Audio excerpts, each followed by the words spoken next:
እጅግ በጣም ተናዳለች። ሳቤላም ወደ ቤቷ ተመልሷለች። አብርሃምም ምንም አይነት ክፍያ ሳይከፍል ልጁም እንዳለው ወደ ቤት አምጥቷት ይገኛል። ቤቱ በደስታ ተሞልቷል። እንግዲህ ቤቱ በደስታ ቢሞላም ባርኮን የእሱን ልጅ ይዞበት እጅግ ግራ ተጋብቶ ይገኛል። ሆኖም እንግዲህ ጉራም 100,000 ብር እሰጥሃለሁ ብሎ ሲለውም ሰውየውን ለቆት ይገኛል። ሰላም ፋሚሊዎቼ፣ በባለፈው ክፍል ሳቤላን ይዞ እየመጣ ሳለ ነበር ክፍሉ የተጠናቀቀው። ሆኖም ዲና እንግዲህ ከ1 ሰዓት በኋላ ደውል ብላው ነበር ወደ አብርሃም ጋር ሄደችው። እሷም ብትጠብቀው እየደወለላት አይደለም። ለምንድን ነው የማይደውለው? 1 ሰዓት ሆነ እኮ ምን አባቱ ነው እያደረገ ያለው? በማለትም እንግዲህ አብርሃምንም እያጽናናችው ነበረ። አሁን ትመጣለች ሳቤላ እያለችው እንግዲህ አይኑን እያየች ስልክ እየጠበቀች ነበረ። ሆኖም እሷ የምትጠብቀው ልጅ ስልኩን እየደወለላት አልነበረም። ይህንን ነገር በቃ በፍጹም ሀሳቤን አልቀይርም፣ በዚች ልጅ ላይ ሴት ልጅ እያለችኝ እንዴት እንደዚህ አደርጋለሁ? በማለትም እንግዲህ ሳቤላን ይዟት ወደ ቤት ይመጣል።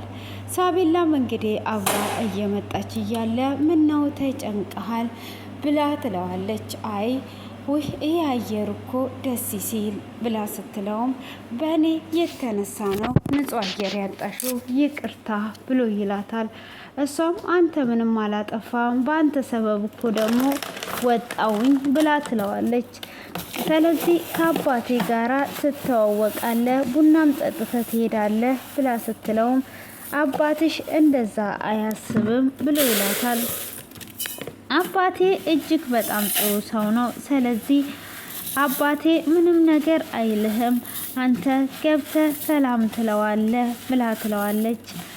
እና እኔ ሰላዳንክለት ደስ ይለዋል እያለችን ብትለውም አንድ አባት ልጁ ያገተበትን ሰው ሲያገኝ እንደዚህ ዝም አይለውም እያላት እያለ እንግዲህ ዲና ቆይ እስቲ አባቴ መጣው ብላ ትለዋለች። እሱም እሺ ብሎ ሲል ወደ ኋላ ትሄድና ስልኩን እጅግ በጣም እየደጋገመች ትደውልለታለች። እሱም አላነሳም ሲላት ይሄ ልጅ ምን እያደረገ ነው ያለው እያለች እንግዲህ እጅግ በጣም እየተናደደች እና እየተበሳጨች ስልኩን ደጋግማ ትደውልለታለች። ስልኩን ደጋግማን ብትደውልለት እሱም ሴት ልጅ እያለችኝ ይህንን ነገር መጀመሪያውኑ መቀበል አልነበረብኝም፣ በፍጹም ይህን ስራ አልሰራም እያለ እንግዲህ እየደጋገመች ስትደውልለት አላነሳላትም። ሆኖም እንግዲህ ሳቤላ የቤቱን ቁልፍ ስጠኝ ብላ ትለዋለች።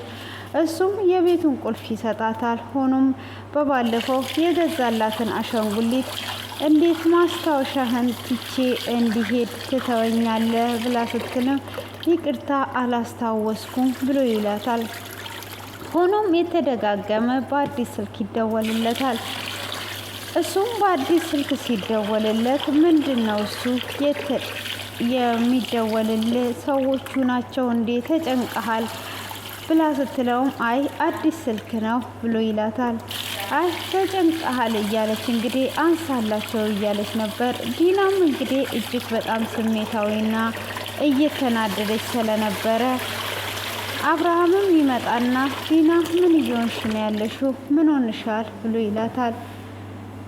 እሷም ምንም አልሆንኩኝም እንደዚሁ ነው ብላ ስትልም እንዲህ የሆነ ነገርማ ደብቀሻል፣ የሆነ ያናደድሽ ነገር አለ ተናገሪ ብሎ ሲላትም እሷ ምንም እንዳልሆነች ትነግረዋለች።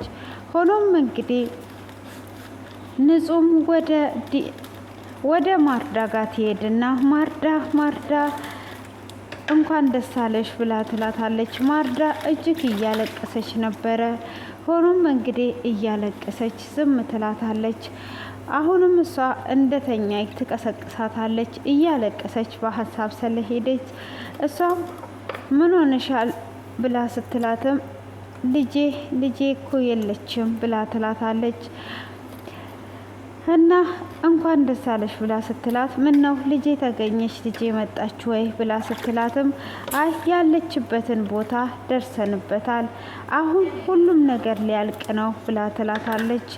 አይ እኔ ልጅ የመጣች መስሎኝ ነበረ። አብርሃምም እንደዛው እንደተጨነቀ ትነግራትና እንግዲህ ሰውየውን ተከታትላ ስለያዘች ሳቤላ ያለችበትን እንግዲህ ይነግረኛል በማለት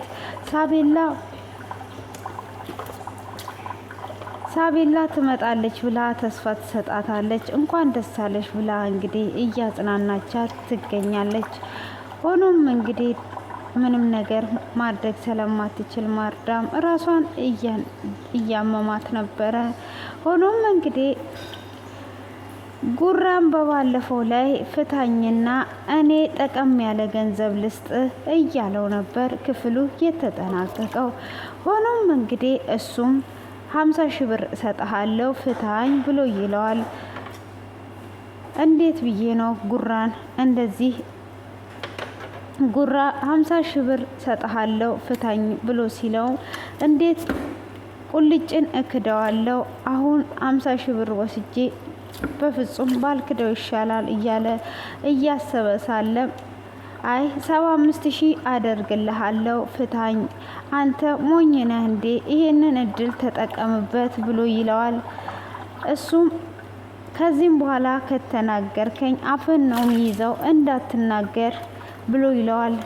እሱም እንግዲህ እንደዛ ቢለውም ሁኔታውን ሲያየው ልጁ ብር ካገኘ እንደሚለቀው ያስባል። እንዳትናገር ቢልም እሺ 100 ሺህ ብር እሰጥሃለሁ ትፈታኛለህ ወይ አንተ ሞኛቱን ይህንን አጋጣሚ ተጠቀምበት ብሎ ይለዋል። ጉራም እንግዲህ በዚህ ሰዓት 100 ሺህ ብር ሲለው ይሄ በህይወቴ አይቼው ማላቅ ብር ነው። ስለዚህ አሁን እኔ 100 ሺህ ብሩን ወስጄ ላሽ ልበለው ብሎ ይላል ያስባል። ሞኛቱን ይህንን እድልህን ተጠቀምበት ማንም ይህንን እድል አይሰጥህም እያለው እንግዲህ እሱም ደግሞ ያበረታታዋል። እሱም በሚያበረታታው ሰዓት ቢክደኝስ በኋላ ደግሞ እያለ ነበር። ሆኖም አንተ ብክድክ እንኳን ዱላ ያስከው አንተነ ስለዚህ ልቀቀኝ ብሎ ይለዋል። እሱም እንደዛ በሚለው ሰዓት ብለቀውስ በማለትም እንግዲህ እጅግ ብዙ ሰዓታትን ያስብና ካሰበ በኋላ እሱም እንግዲህ ለመልቀቅ ይወስናል። ለመልቀቅ ከወሰነም በኋላ እሱም ይፈታውና ከፈታውም በኋላ በል ብድግ ሲል እንዴ የታለ 100 ሺህ ብሩ በል 100 ሺህ ብሩን ስጠኝ ብሎ ይለዋል። እሱም እንዴ 100 ሺህ ብር ይዤ ነው እንዴ በኪሴ የምዞረው ባንክ እንሄድና እሰጥሃለሁ ብሎ ሲለውም ባንክ ብለህ ልትክደኝ ፈልገህ ነው አይደለ በፍጹም ብሎ ይለዋል። እሱም እንግዲህ በፍጹም ብሎ ሲለውም እንደዛ ከሆነ ካዲያ እንዴት አድርጌ ልስጥ ብሎ ሲልም አሁኑኑ የማሰጠኝ ከሆነ በፍጹም አለቅህም ብሎ ይለዋል። እሱም በቃ እሺ በማለትም እሱ በምን አድርጌ መትቼው ከዚህ አመልጣለሁ ብሎ እያሰበ ግን ወደ ኪሱ እጁን ሊከት ሲል አይ ተጠንቀቅ ብሎ ይለዋል። እንዴ ካዲያ እንዴት አድርጌ ነው የምሰጥህ እኔ እኮ ትራንስፈር ላደርግልህ ፈልጌ ነው ብሎ ሲለውም እሺ እሱ አስማማህም ሲለው አይ ያስማማኛል ብሎ ይለዋል። እንደዛ ከሆነ በቃ ንገረኝ ብሎ ይለዋል። እሱም እሺ በማለት ገና ሲነግረው አይ አንተ ጻፍ ብሎ ስልኩን ይሰጠዋል። እሱም አየት አየት እያደረገ እየፈራም ቢሆን ሊጽፍ ይስማማል። እሱም እንግዲህ ሊጽፍ ከተስማማ በኋላ ግራ ቀኙን እያየ ለመጻፍ ይገደዳል። እየጻፈ እያለ ደግሞ ሰውየው በምን እንደሚመታውና በምን እንደሚጥለውም እያሰበ አይ እንደውም እንዳንተ አይደለውም እኔ አራዳ ነኝ ከፈለክ 120 አድርግና ውሰድ ብሎ ይለዋል። እሱን እያየ 120 አድርግ ሲለው 125 አድርገው በቃ እያለ እንግዲህ ችላ ያደርገዋል። ጉራም እንደዛው አካውንቱን እየጻፈ እያለ እሱም ከኋላ በኩል በመቀመጫ ይመታውና አልጋ ላይ ጥለዋል። ደስ የሚለው ነገር መሬት ላይ ስላልጣለው አልተተረከከም። እሱም መሬት ላይ ቢጥለው ኖሮ ስለሚተረከክ ጭንቅላቱ 2 ቦታ ስለሚሰነቀጥ አመቻችቶ አልጋ ላይ ነበር የጣለው። ሆኖም ኢላማ ስለሚችልበት አልጋ ላይ በመጣሉ ተመችቶናል እያለን ከዛን እንግዲህ እሱም ሀይ አንተም ብሎ እንደዚህ መሰለ እንዴ እያለ እያላገጠበት ጉራውን ሲነፋ ቁልጭ ከች ይልበታል። ቁልጭም ከች ሲልበት አንተ ሰውዬ ጉራን ምን አድርገኸው ነው እያለ ከዛን ደግሞ ለንጹህ ቃል የገባውላት ሰውየውን እንደምጠብቀው አይደል ብሎ ሰውየውም ልቀቀኝ ልሂድበት ብሎ ሲለውም በፍጹም አልለቅህም በማለት እንግዲህ ላይለቀው ይላል። እሱም ሊመታው እንግዲህ ከስር ሊያኮላሸው ወደ ስር ሲገባ እሱም ቶሎ ብሎ ሰውየው ቁልጭን ይጥለዋል። በመጀመሪያ ማኮላሸቱን ስላልቻለበት እንጂ ቶሎ ብሎ መጣል ይችል ነበረ። ሆኖም ቁልጭ ወድቆ ቁልጭን እየደበደበው ባለበት ጉራ ይነቃል። ጉራም እንግዲህ ከነቃ በኋላ እሱም በዛ በያዘው ዱላ ሰውየውን አናቱን ይተረክከዋል። ጉራ አቀባበል ስለማይችል ሰውየውን መሬት ላይ ነበር የተረከከው። ሰውየውም እንግዲህ ራሱን ስቶ ተኝቶ ይገኛል። ትንሿ እንቅልፍ ተኝቶ እስኪነሳ እንግዲህ እነሱም ደግሞ ጉራ የኔ ውለታ አለብህ እኔ ነኝ ያተረፍኩ እያለው ይገኛል። እንግዲህ አብርሃምም ስለ ሳቤላ እጅግ በጣም እየተጨነቀ ይገኛል። እንግዲህ ስለ ሳቤላ እጅግ በጣም ቢጨነቅም ምንም ነገር ማድረግ ስለማይችል የእሷን ፎቶ እያየ እያዘነ ነበረ። ሆኖም እንግዲህ እሱ እያዘነ ይገኛል። እንግዲህ ባርኮንም ደውሎ ልጅቷን እንዲመልስ ያደርገዋል። እሱም በፍጹም አልመልስም፣ የፈለገ ነገር ቢፈጠር አልመልስም። እኔ ሴት ልጅ እያለችኝ እንደዚህ አይነት ስራ ራሱ መቀበል አልነበረብኝም። ስለዚህ ይሄንን ነገር ደግመ እንዳትደውልልብኝ ጨርሻለሁ ብሎ ይለዋል። እንግዲህ እሱም እንደዛ በሚለው ሰዓት እንደዛ ከሆነ እስቲ እናያለን። እኔ ባርኮን ካለምንም መያዣ ይሄንን ስራ እየሰራሁ መስሎክ ነው እንዴ? በል ብሎ እንግዲህ ይለዋል ማለት ነው። እሱም እንደዛ በሚለው ሰዓት ስልኩን ይዘጋበትና የልጁን ፎቶ ይልክለታል። እሱም እጅግ በጣም በመደንገጥ እንዴት አድርጌ እንዴት ሆናለሁ በማለት እንግዲህ እያሰበና እያየ ይገኛል። ሆኖም እንግዲህ ለባርኮ እየደጋገመ ሲደውልለት ቅድም እኔ ስደውልልህ አይደል አላነሳም ያልከው፣ ስለዚህ አሁን እኔም አላነሳም እያለ እያስጨነቀው ይገኛል። ሆኖም እንግዲህ ዶክተር ርብቃ መንገድ ላይ እየሄደች እያለ ኤፍሬም በባለፈው ያላትን ነገር እያስታወሰች ነበረ። ኤፍሬምም እንግዲህ በባለፈው ላይ አሁን ምንም ነገር እንትን አትበይ፣ ምንም ነገር እንደማመጡና ምንም ነገር እንደማይሆን እንግዲህ እየነገራት ነበረ። ሰዎቹ ጋር ደውሎም እንዳስፈራራና እንደተናገረ እሱም እንግዲህ ያንን ነገር እያደረገ ነበር።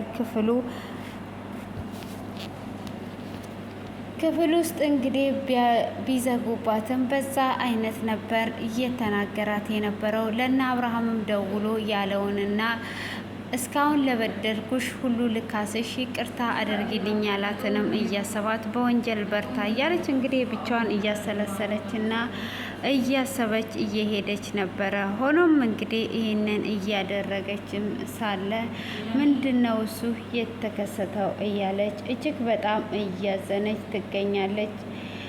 ሆኖም ይህንን እያደረገ እያለ እንግዲህ ባርኮንም ያነሳለትና አየህ አይደል እያለ ሲስቅበትም ልጄን አንድ ነገር ጫፏን ብትነካ ዘር ማንዘርህን ነው የማጠፋው ብሎ ይለዋል።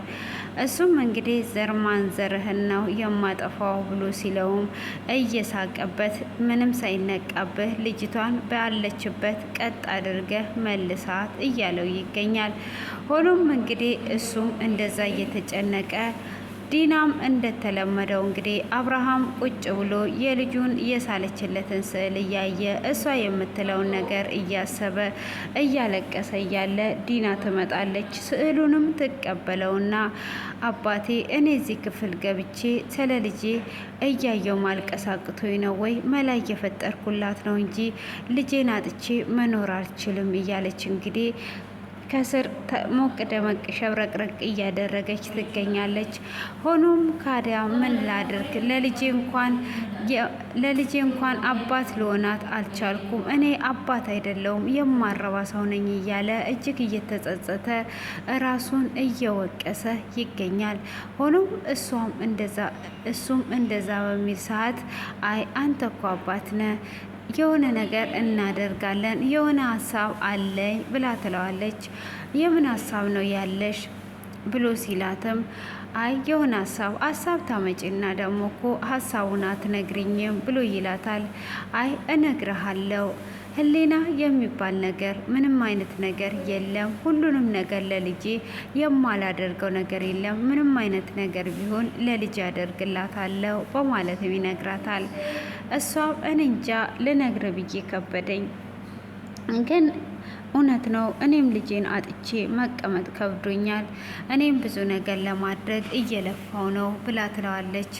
እሱ ምንድን ነው ብሎ ሲላትም ደግሞ አይ እኔ አራጣ አበዳሪ አውርቼ ነበር ብላ ትለዋለች። ጭራሽ አራጣ አበዳሪ አውርተሽ ነበር ብሎ ሲላትም አዎ አራጣ አበዳሪ አውርቼ ነበረ፣ ያንን ብሩን ሰጥተን ቤቱን አስይዘን ብዬ አስቤ ነበር። ሆኖም ግን እኔ ያሰብኩት አንተን ሰፕራይዝ ላደርግ ነበር። የማየን ኮንዶሚኒየም ቤት አስይዤ ተበድሬ ልጅቷን ላስመጣ ነበረ። ሆኖም እንግዲህ እማየንም አማክሪያት እሺ ብላኝ ነበር። እሷም ስታየው ከዚህም በፊት ንግድ ለመጀመር የተበደረችበት ስለነበረ ፋይሉን ማግኘት አይቻልም። እንዴት አንቺ ይሄንን ነገር ለእናትሽ ትነግሪያለሽ? እኔ ምንም ነገር ቢሆን ለልጄ አደርጋለሁ እንጂ አንቺ እናትሽን እንዴት ታስጨንቂያለሽ? አይ እኔ እኮ አንተን ሰፕራይዝ ለማድረግ ፈልጌ ነው። ለልጄን አጥቼ መኖር አልችልም። ለልጄ ስል ሁሉንም ነገር አደርጋለሁ ብላ ትለዋለች። እሱም እንደዚህ ማድረግ አልነበረብሽም፣ አሁንም ነገሩን እኔ ያስተካክላለሁ፣ ግን ምን ያህል ታምኘዋለሽ አራጣ አበዳሪውን ብሎ ሲላትም አራጣ አበዳሪው ታማኝ ነው፣ ካዲያ ብሩን ካስያዝን በኋላ በስንት ቀን ውስጥ ይሰጠናል ብላ ስትለው የዛኑ ቀን ይሰጠናል ብላ ትለዋለች። ከሱም እንደዚህ የወሰዱ ሰዎች ሳወራቸው ታማኝ እንደሆነ ነግረውኛል። ስለዚህ እንደዚህ እናድርግ እያለች እንግዲህ አብርሃምን እያሳመነችው ትገኛለች። ሆኖም እንግዲህ እሷ አሳምኗን ብትጨርስ ሳቤላ ወደ ቤት መጥታለች ማለት ነው። ሳቤላን እንግዲህ ይዞ ሰፈር ላይ ከደረሱ በኋላ እሱም ከጋ እየተጨቃጨቁ እያለ ዶክተር ርብቃም እንግዲህ በዛ መንገድ እየሄደች ሆኖም እንግዲህ ሳቤላም ልጁን እየጠበቀች እያለ ዶክተር ርብቃ ሳቤላን አይቷታለች። ስለዚህ ሳቤላ ወደ ቤት ተመልሳለች ማለት ነው። ዲና ሀሳቦቿ ሁሉ ስለተበላሹ እንግዲህ ኤሌክትሪክ እዛ ኢትዮጵያ ላይ እየጠፋ ስለሚያስቸግራት ወደ አሜሪካ ወይም ደግሞ ወደ ሌላ ቦታ በመሄድ መያዝ እንደምትችል ማሳሰቢያችንን እያቀረብን እንገኛለን። እንግዲህ መብራት በብዙ ጊዜ ኢትዮጵያ ላይ እንደሚታወቀው በመጥፋት ነው። በተለይ አንዳንድ ሰው ሲናደድና ራሱን ለማጥፋት አስቦ ሲነሳ መብራቱ ባልታሰበ አደጋ ኮንታክት ያደርግና እንደ ኮንታክት አደረገ ብለው ያዝ ሊያደርጉ ሲል ድንገት የሚጠፋ ስለነበረ እሷ በዛውም አሜሪካን ለማየት እዛ ሄጄ ይዛለው እንጂ በፍጹም እንደዚህ መተው የለብኝም እያለች እንግዲህ ሀሳቧ ጭንቅላቷ ሁሉ ተበታትኗል። ባርኮም እንግዲህ ከኋላ ይከተላታል ብለን ተስፋ እናደርጋለን። እንግዲህ የልጁን ሕፃን ልጅን ቢይዝም ባርኮንም የልጆች አባት እንደሆነ ዘንግቶት ነበረ። እሱም ሊያስታውሰው እያሰበ ነው። እንግዲህ ይሄ ድራማ እጅግ በጣም እየተወሳሰበና እያስተማረን ይገኛል። ምቀኝነትን እስከ ጥግ እየሄደች የምትገኘው ዲና፣ ተንኮልን እስከ ጥግ ድረስ የምትሄደው ዲና እንግዲህ ዛሬ ላይ መብራት ጠፍቶባት የምትይዘው መብራት አታ ትገኛለች። ከመናደዷ ብዛት እንግዲህ ጸጉሯን በአንድ በኩል ሽበትን እያበቀለ ሲሆን እንግዲህ ሽበት ደግሞ ሀፍትነት ነው እያሉ እያጽናኑን ይገኛሉ። ሽበት ያለባችሁ ሰዎች ቤተሰቦች ምንም ነገር እንዳታስቡ፣ ይሄ ማለት ሀብታም መሆን ማለት ነው እያሉም ይገኛሉ። አንዳንድ ዜናዎች እንግዲህ የደረሱን ዜናዎች ይሄንን ይመስላሉ። ጸጉራቸው ገባ ገባ ወደ ውስጥ ያሉ ሰዎችም ሀብታም እንደሆኑ ጥናቱ ደርሶበት ይገኛል። ሆኖም እንግዲህ በዚህ አይነት መልኩ ቆንጆ ቆንጆ ህጻናቶችን እንግዲህ ወደ ቤታቸው ተመልሰው ይገኛሉ፣ እነ ሳቤላ ማለት ነው። ስለዚህ እንግዲህ የባርኮንን ልጆች አይታችኋላ እንዴት እንደሚያማምሩ። ይህንን እንግዲህ ቀጣዩ ላይ ደግሞ የቀረውን ዝርዝር ይዤላችሁ ከእጅ ሰለመድ። ለዚህ ቤት አዲስ ከሆኑ ሰብስክራይብ እና ላይክ ማድረጎትን እንዳይረሱ እያለን ሀሳባችንን ለዛሬ ያለንን በዚሁ እናጠናቅቃለን። በቀጣይ ዜናና ዘነዘና እንግዲህ እንደምንገናኝ እናስባለን። እርሶም ያሉትን አስተያየት ኮሜንት ላይ ዶቅ ዶቅ ዶቅ በማድረግ ይጠብቁን እያለን በዚህ ተለያየን።